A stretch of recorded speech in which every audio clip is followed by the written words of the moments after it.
I'm out in Bassendean at my most recently completed 3-lot land subdivision deal, which is a joint venture that I've completed in just over 12 months. The margin on development is just under 40%, which is almost double the acceptable return of about 20%. And considering Perth's market, I would say that is a pretty good deal at this point in time. Now, instead of telling you how easy it is to make money out of property development and then glossing over the details and then finally ending the video with upselling you a course, that is not what I'm going to do. I'm going to do the exact opposite. No courses, no upsells. I am just going to go through in a lot of detail how I found the site, what my numbers looked at the start of the project, what my numbers looked at the end of the project, exactly how I structured my joint venture, and finally the mistakes that I made on this deal so that you don't make those mistakes when you're considering a land subdivision. I will admit you will probably need to do a lot more research to find these types of deals because they are a needle in a haystack,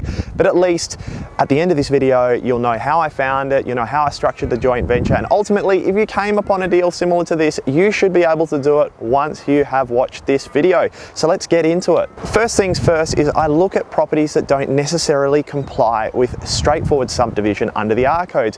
For example, with R20 there is a 5% variation rule for some properties, so that means that some sites at 850 square meters could still be subdivided if they comply with this 5% variation. So straight away, when a site meets that smaller requirement and it is potentially subdivisible, I will look at that because not everyone knows it. On the flip side, for example, some sites that are say 1250 square meters in size can actually be chopped up into 3 lots under some conditions. Now, I go out and I look for properties that are between 1250 and 1350 square meters because at 1350 square meters and above, there's 3 sites of 450 and everyone knows you can subdivide those. So at 1250 to 1350, not many people know about the exception to the rule. This particular site came onto my screen for another reason. What I like to do is I like to screen for sites that have more density than your average block in a suburb. For example, in Bassendean, you know, there's lots of duplex and lots of triplex blocks, but this particular site came on because it's a quad block and there is not a lot of quad blocks available in Bassendean, so it is a bit unique for the area. This is what I like to call raw land arbitrage, and what I mean by that is if an area has been selling a hell of a lot of duplex and triplex blocks, when selling agents conduct CMAs on properties, they base the CMA on other duplex and triplex blocks, and if this is a quad block, they're not necessarily pricing in the value of a quad site, they're using comparable evidence of duplex and triplex lots. So I'm effectively able to arbitrage the unimproved land value uplift for the fact that you can actually get 4 out of the site and they've priced it based on 2 and 3. When I picked up this site on my screener, there are actually 5 things that were very interesting about it, which I'm going to go through right now. First things first was the house, and it was built in the 1960s, meaning that almost all of the value that I was buying in this property was in the land itself. If I knocked down the house, which I wasn't actually devaluing the property too much. The next thing which stood out was the super wide frontage. Now, back in the day when they subdivided it, they actually amalgamated 2 smaller street front lots, which gave it this awesome design outcome where you could have a common driveway down the middle, you could bisect the site and effectively give access to all 4 properties. The third item, which is worth discussing, was the location and topography. So first things first was the block was fairly flat and level, meaning there was minimal earthworks which would be needed. And the second thing was that it was away from the river in Bassendean. Now, if you're close to the river, you can often get reactive soil such as clay, which ultimately adds to your construction costs. The next thing was the owner's motivation to sell. When I first identified the site, the asking price didn't make the deal feasible, but over a period of a couple of months, the seller continued to drop their asking price to a point that I was comfortable the deal could possibly work. And the 5th and final thing was that the seller subscribed to my channel, and you should too. So you should go down there and go down and move that mouse down and click subscribe, move that pointer finger, click subscribe. Look, you won't, you're scared. You won't subscribe to the channel because you're scared. You won't, you're scared. Go down, subscribe. So how did the numbers look at the start? Well, it was a little bit different to today because there was first a house there, if you haven't already seen from the video, but we were actually contemplating doing a quad site development where we built and constructed 4 villas. Now, the total cost in the project was going to be about $1.2 million and the profit margin was going to be about 150 grand. So the margin on development cost ex funding was going to be about 15%, which is okay. You would still do the deal, but it wasn't great. But in Perth's market at the moment, 15% is not too bad. We have done the initial numbers and we start to conduct due diligence on the property, and everything seems to be stacking up okay, apart from one item, and this is a small little rant I'm going to do later. It is POS, public open space. Now, in Western Australia, every single local government area is a little bit different as to when they apply public open space, but the amount is almost always the same. Effectively, you have to give that local government area 10% of your unimproved land value in cash or in land. Now, on infill stuff, it generally doesn't stack up to give them land. So I, at 4 units, was going to be up for $55,000 in terms of public open space, which meant the deal blew up. It didn't work. So why am I silly enough to be still doing the deal and standing here with a vacant lot that I'm trying to sell when the deal didn't stack up? Well, I'm a charity. That is not the case. What happened was, when I always do developments, I do a cut and run feasibility. What does it look like? So what you do is you look at the most bare basic development that you can do in the area, that you can deliver a sellable product at a really cheap price and cut and run and get the hell out of there. And that is what I did on this. My numbers were 700 grand would get me to total costs in terms of my cut and run fees, and I'd be making about 150 grand profit, which is about 20% margin on cost, which is pretty good for a project of this size, and you'd still probably do it anyway. So what do my costs look like now? Well, in terms of demolition costs, they went up a little bit, and I'll talk about trees in a second. All my other costs stayed almost the same in terms of my cut and run feasibility, but the final thing was the land prices that I achieved on the sale increased, and I'll talk to you about how I anticipated an increase on the land prices. So here is another nugget of pro tip that you should consider doing on your development. When I start a project in any area, what I like to do is jump on realestate.com and set up alerts in that area for my completed products, so I understand what the competition is in terms of the market. What I started to realize is that based on other projects coming to the market, I may have underpriced my revised up prices for the land, which is good because I'm conservative. So how did the properties sell? Well, if I had 5 more of these blocks, I probably could sell them as well.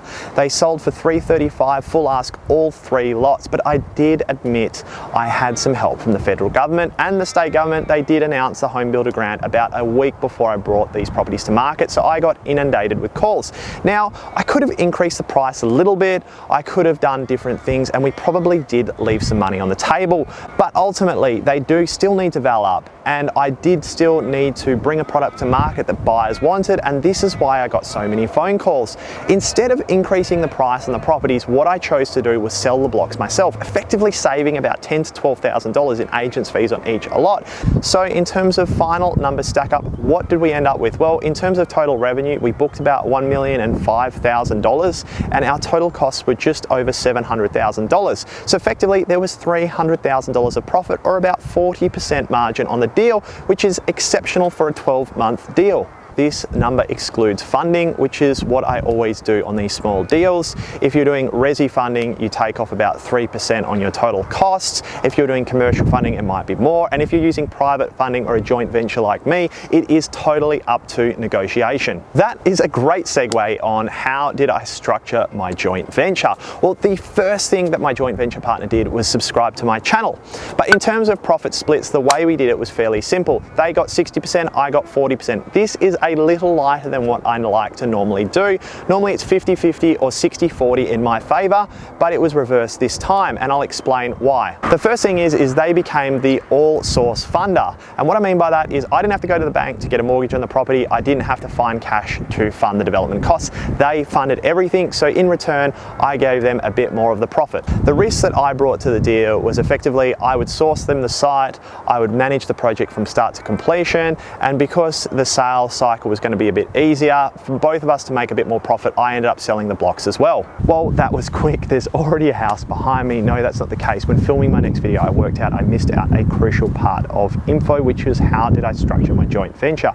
Well, effectively, it was just simply a project management agreement structured by a lawyer, and there was a calculation in there in terms of a profit share. I have to admit that I did do this deal a bit lax because I have worked with these guys before. Normally, if I was committing capital or cash into a deal, I'd have some form of security over the land. This means that over 12 months on the deal, based on the current numbers, I netted about $100,000 for my efforts, which is fair, and they received about 22.5% on their money. Excluding funding costs, this works out to about 19 to 20% return on their investment, which is pretty good. In terms of almost all money partners, they are seeking between 15 and 20% on their money. This was in excess of that band, and this was due to the fact that we were able to revise our land prices up based on what was coming on in the area. Getting on to the good stuff, what were my mistakes? And the first mistake, as always, is not subscribing to my channel. So you need to go down there and subscribe to my channel before I get into the goods, which is the mistake, so that you don't make those mistakes. So go down there and hit subscribe. Just go, click it down there. Go smash the subscribe button. Cool. All right, the first mistake I made was joint venturing on this deal. So effectively, I left about $200,000 of profit on the table. The reason why I ended up joint venturing on this particular deal is that I just settled on my second rent book. So I was a bit stretched on the first, but not so bad. But on the second one, I was more stretched, and I just wanted to stay capitalized in case anything cropped up that I needed a bit of extra cash for. The normal times which I like to bring in a money partner is mitigating capital exposure on a project. So reducing my risk by bringing in someone else's money, my personal financial risk. And the second thing is by scaling the project up or allowing scalability. So if I don't have the capacity to do the deal, I bring in more cash in order to be able to complete a bigger deal. So both parties win on both examples. The next mistake is POS. Now, this is not so much of a mistake as it is a rant, because we did pick up POS in due diligence. We didn't change our development tax because it was slightly, but it wasn't that we were unconditional on property and had to go down that route. Effectively, we found a better option midway through due diligence. Now, POS in established areas to councils is crazy, and I understand in greenfields areas where you're doing land subdivisions, the developer to fund the cost of parks is important. But remembering, POS in Western Australia for 4-lot subdivisions has only come in the last, say, 10 years. Now, from the 40s and 50s when this house was built, the council through rates has been funding the cost of parks in this area, and then all of a sudden getting a money grab from developers in order to get payments for parks is just not fair, considering it's covered in rates for the last 30 or 40 years. It is unfathomable that I have underdeveloped this site simply because I was going to get copped with a $55,000 bill. This is ultimately counterintuitive because it encourages developers to... Finally, I have been tossing up whether to cover this in the video or not, and I really probably didn't want to put it in, but at the same time, in terms of this channel and being completely open and transparent, I also wanted to put it in. The issue is trees, or more specifically, the retention of trees. Now, when I got my development application back from the West Australian Planning Commission, it did state on a condition that I needed to retain trees on site up to the discretion of council. So I called up the council and asked them what trees they wanted, and they told me ultimately that it was anything over 8 meters. Now, these aren't massive blocks, and those trees were massive. Like, I'm talking some were 25 meters high. In most other local government areas across Perth, they say 1 tree per 450 square meters, which would mean that I would retain 3 trees. So I thought to myself, well, let's go down the rational route and talk to council in a way they understand. I dug up some water court policy that stated that the 3 trees that were on the back boundary should not be planted on the back boundary or should be kept on the back boundary simply because they destroy sewer lines. I was also happy to get an arborist to state that the trees weren't of any significance because they weren't natives. Well, you get a lot of fun things happen in development, but what happened for me was a big storm, and one of the 24-meter high fences actually fell down onto the neighbour's property and destroyed one of the fences and damaged part of their patio. The moral of the story is that I added a new step to my due diligence checklist, and that was to call the council and see if there is any unofficial policies around retention of trees, or if there is any official, just understanding those. The easiest solution on all this stuff would have been simply just having the trees removed before I even lodged my development application, provided I was allowed to in that local government area. So with the storm fast approaching, that is a wrap. It brings me to the end of this video, and hopefully you have a clearer understanding on how to source sites like this to make 40% margins, how the numbers stack up so that you have a better understanding of feasibility, and finally, if you need to structure a joint venture, how you would go about doing that. Until next video, or until you find a site, best of luck, and like and subscribe to this channel.